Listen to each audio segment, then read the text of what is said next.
கிராம சபை குறித்த கேள்வி பதில். 1. எந்தெந்த தேதிகளில் கிராம சபை கூட்டம் நடைபெறும்? ஜனவரி 26 குடியரசு தினம், மே 1 உழைப்பாளர் தினம், ஆகஸ்ட் 15 சுதந்திர தினம், அக்டோபர் 2 காந்தி ஜெயந்தி ஆகிய நாட்களில் கிராம சபை கூட்டம் நடைபெறும். 2.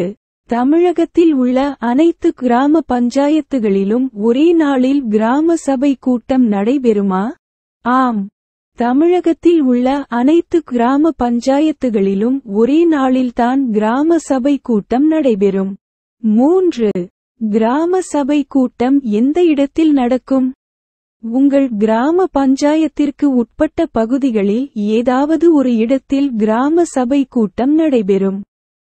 பஞ்சாயத்து அலுவலகத்திலோ சமுதாய கூடத்திலோ ஒரு பொது இடத்திலோ கிராம சபை கூட்டம் நடைபெறும். 4. கிராம சபையில் யாரெல்லாம் கலந்து கொள்ளலாம்? கிராமத்தில் உள்ள வாக்காளர்கள் அனைவரும் கிராம சபையில் கலந்து கொள்ளலாம். ஆண்கள், பெண்கள், முதியவர்கள், பட்டியல் பிரிவினர் என அனைவரும் கலந்து கொள்ளலாம். 5. கிராம சபையின் தலைவர் யார்? கிராம பஞ்சாயத்து தலைவரே கிராம சபையின் தலைவர். தலைவர் இல்லாதபோது துணைத் தலைவர் கிராம சபையின் தலைவராக இருப்பார். துணைத் தலைவரும் இல்லாதபோது வார்டு உறுப்பினர்களில் யாரேனும் ஒருவர் கிராம சபையின் தலைவராக செயல்படலாம். இவர்கள் யாரும் இல்லாதபோது கிராம மக்கள் தேர்ந்தெடுக்கும் நபர் கிராம சபையின் தலைவராக இருப்பார். 6. கிராம சபையில் குறைந்தபட்சம் எத்தனை பேர் கலந்து கொள்ள வேண்டும்? உங்கள் கிராம பஞ்சாயத்தின் மக்கள் தொகை 500 பேர் என்றால் குறைந்தபட்சம் 50 பேர் கிராம சபையில் கலந்து கொள்ள வேண்டும். அப்போதுதான் கிராம சபை ஏற்றுக்கொள்ளப்படும். அதேபோல உங்கள் கிராமத்தின் மக்கள் தொகை 501 முதல் 3000 வரை என்றால் 100 பேர் கிராம சபையில் கலந்து கொள்ள வேண்டும். 3001 முதல் 10,000 பேர் கொண்ட கிராமத்தில் 200 பேரும் 10,000க்கு மேல் மக்கள் தொகை இருப்பின் 300 பேரும் கிராம சபையில் கலந்து கொள்ள வேண்டும் என்கிறது அரசாணை. 7. தேவையான குறைவெண் வரம்பு இல்லாதபோது கிராம சபையின் நிலை என்ன? அரசாணையில் குறிப்பிட்டுள்ள குறைவெண் வரம்பு இல்லாதபோது கிராம சபை கூட்டம் வேறொரு தேதிக்கு ஒத்திவைக்கப்படும். 8. கிராம சபை தீர்மானம் எங்கெல்லாம் செல்லுபடியாகும்? சட்டமன்ற நாடாளுமன்ற தீர்மானத்திற்கு இணையான அதிகாரம் கிராம சபை தீர்மானத்திற்கு உண்டு. இந்திய அரசியல் அமைப்பு சட்டத்திற்கு உட்பட்ட தீர்மானங்களை கொண்ட எந்த ஒரு கிராம சபை தீர்மானமும் எந்த ஒரு நீதிமன்றத்திலும் ஏற்றுக்கொள்ளப்படும். அரசு அலுவலகங்களிலும் உரிய அங்கீகாரம் கிடைக்கும். 9. எந்தெந்த விஷயங்களுக்காக கிராம சபையில் விவாதித்து தீர்மானம் நிறைவேற்றலாம்? உங்கள் கிராமத்திற்கு சம்பந்தப்பட்ட எந்த ஒரு விஷயத்திற்கும் தேவைக்கும் கிராம சபை தீர்மானம் நிறைவேற்றலாம். பக்கத்து கிராமத்தின் பிரச்சனையை தீர்க்கவோ அல்லது மாநில அளவில் சில கொள்கை முடிவுகளை எடுக்க வேண்டும் என்றோ உங்கள் கிராம சபையில் தீர்மானம் நிறைவேற்றுவது பயனளிக்காது. உதாரணமாக, உங்கள் கிராமத்தில் இருக்கும் மதுக்கடையை மூட தீர்மானம் கொண்டுவரலாம். ஆனால் தமிழகத்தில் மதுவிலக்கு வேண்டும் என தீர்மானம் நிறைவேற்றுவது பயனளிக்காது. மேலும் இந்திய அரசியல் அமைப்பு சட்டத்திற்கு உட்பட்டதாக உங்கள் கிராம சபை தீர்மானம் இருக்க வேண்டும். அதாவது மதச்சார்பின்மை, சமூக நல்லிணக்கம், தனிநபர் உரிமை போன்ற விஷயங்களை மீறுவதாக உங்கள் கிராம சபை தீர்மானம் இருக்கக்கூடாது. 10. தீர்மானம் இந்த வடிவில்தான் இருக்க வேண்டும் என வரைவு ஏதும் உள்ளதா? இல்லை. இயல்பான வாக்கியங்களைக் கொண்டே கிராம சபையில் தீர்மானம் நிறைவேற்றலாம். இந்த வடிவில்தான் இருக்க வேண்டும் என எந்த நிபந்தனையும் இல்லை. 11. மக்கள் முன்மொழியும் தீர்மானத்தை பஞ்சாயத்து தலைவரோ அதிகாரிகளோ நிராகரிக்க முடியுமா? முடியாது. கிராம சபை மக்களுக்கான சபை. பஞ்சாயத்து தலைவரோ அதிகாரிகளோ மக்களின் கோரிக்கையை நிராகரிக்க முடியாது. கிராம சபையில் நிறைவேற்றப்பட்ட தீர்மானத்தை சரி அல்லது தவறு என முடிவெடுக்கும் அதிகாரம் நீதிமன்றத்திற்கு மட்டுமே உள்ளது. 12. கிராம சபை தீர்மானத்தின் நகலை கிராம மக்கள் பெற முடியுமா? அதற்கு கட்டணம் எதுவும் செலுத்த வேண்டுமா? கிராம சபை தீர்மானத்தின் நகலை கிராம மக்கள் நிச்சயம் பெற முடியும். அதற்கு கட்டணம் எதுவும் செலுத்த தேவையில்லை. 13. கிராம சபையில் எத்தனை தீர்மானங்கள் நிறைவேற்றலாம்? இத்தனை தீர்மானங்கள்தான் நிறைவேற்ற வேண்டும் என்ற வரையறை ஏதும் இல்லை.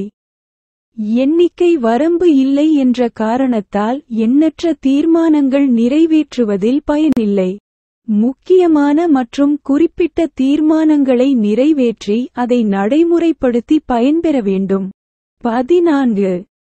கிராம சபை தீர்மானத்தை நடைமுறைப்படுத்த வேண்டிய பொறுப்பு யாருடையது?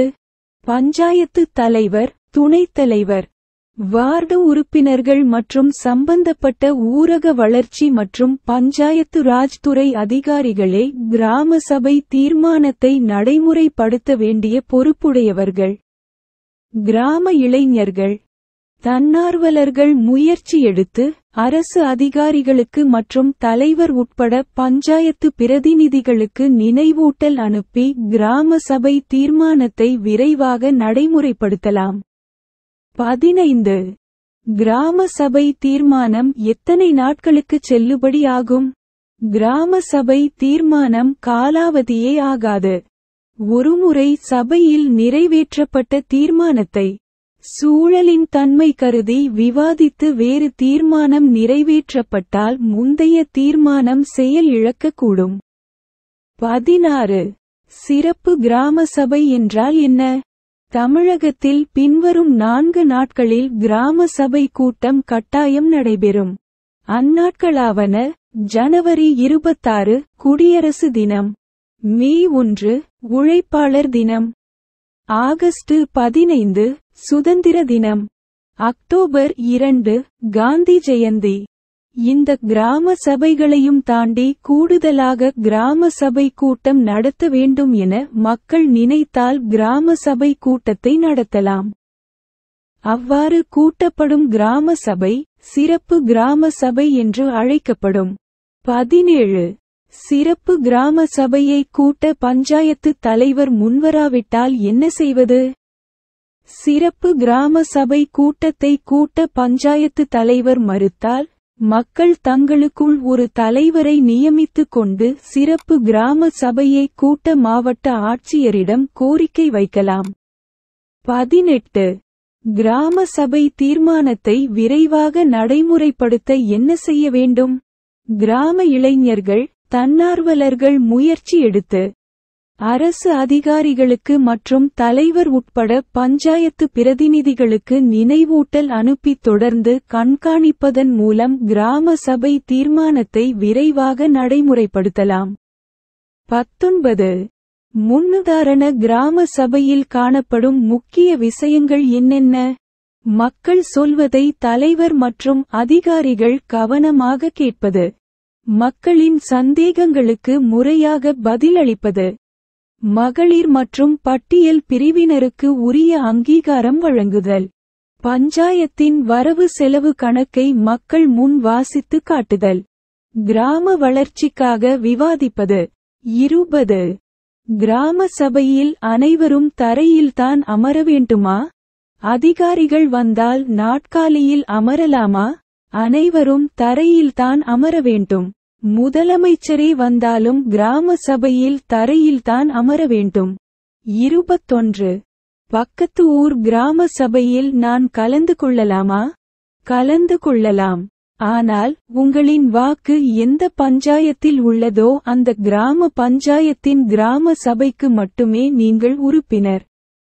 மற்றொரு கிராமத்தின் கிராம சபையில் நீங்கள் பார்வையாளராக இருக்கலாம். 22.